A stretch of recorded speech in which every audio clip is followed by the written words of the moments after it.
Man, oh man, oh man, oh man. My arms are absolutely wiped out. This is the blade that I screwed up the bevel, so I decided to make a full grind out of it. And it has taken me, now I stopped at 60 grit on the belt, which is, why it's taken me so long to fix it. Here's what happened. I was gonna make a real high bevel on this, come up really high with it. And one side come out great, and the other side I went way past the line. So I decided to just make it a full grind all the way up to the spine. And it actually looks good. Come out good. I mean, I'm just now beginning to sand it. Came off the belt at 60 grit, and I have 120 grit. That's the lowest grit I have in sandpaper, this kind of sandpaper. And I mentioned it before, that is the cheapest junk I ever bought. And I've got probably I'll show you.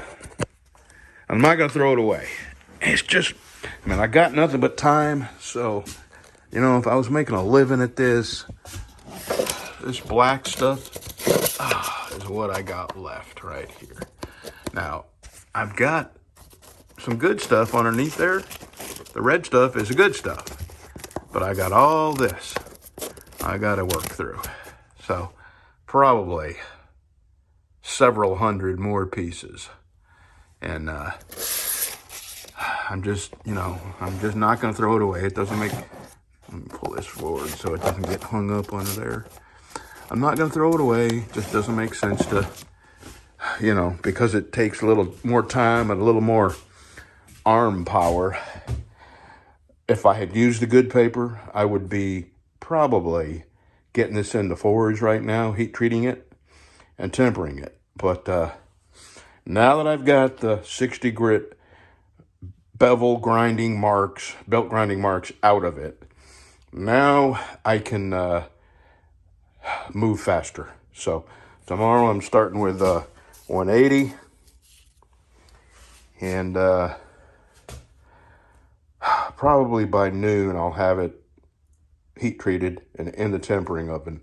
And if I hang around out here for a couple hours, I may be able to get the handles on it for the day's up. I always say this, and I never get as much done as I thought I would, so I'm not even going to say that.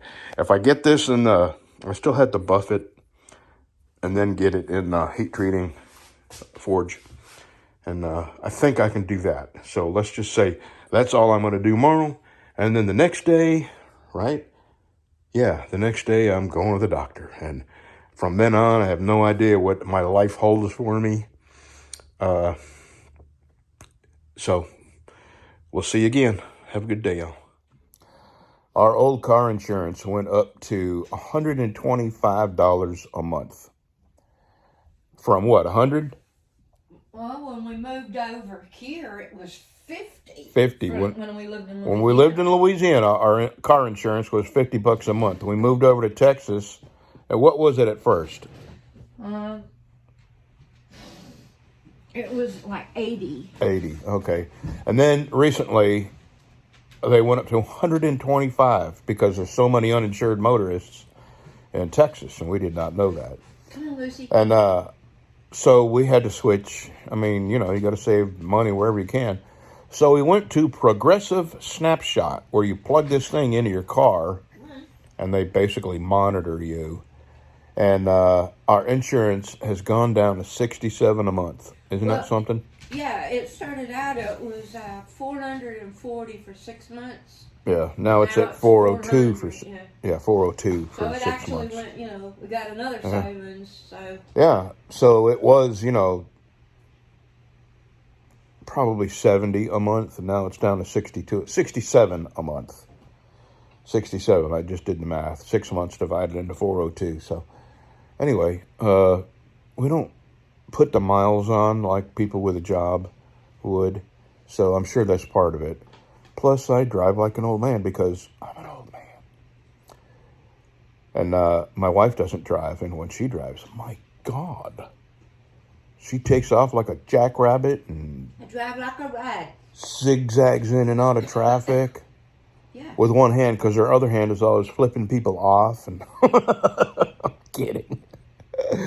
But we definitely have. My cell phone. I'm We texting, her cell phone, yeah. texting She away. steers with her knee, and so she can text. I'm kidding. But we definitely have different driving styles. She does not drive like a little old lady should. Okay, we'll see you.